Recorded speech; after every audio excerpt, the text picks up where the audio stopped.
দক্ষিণ বঙ্গোপসাগর এলাকায় একটি শক্তিশালী নিম্নচাপ সৃষ্টি হয়েছে। আগামী 12 থেকে 36 ঘন্টার মধ্যে এটি ঘূর্ণিঝড়ে পরিণত হতে পারে।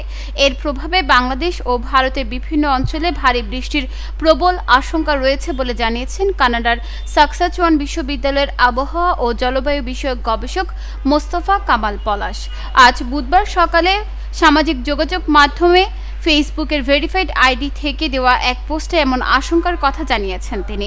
সেই সঙ্গে শক্তিশালী নিম্নচাপটি ঘূর্ণিঝড়ের রূপ নিলে এর নাম শক্তি হবে বলে জানান আবহাওয়া ও জলবায়ু বিষয়ক এই গবেষক।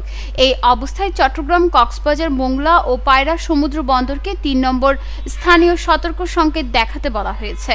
সেই সঙ্গে উত্তর বঙ্গোপসাগরে অবস্থানরত মাছ ধরার নৌকা ও ট্রলারকে পরবর্তী নির্দেশ না দেওয়া পর্যন্ত উপকূলের কাছাকাছি এসে সাবধানে চলাচল করতে বলা হয়েছে।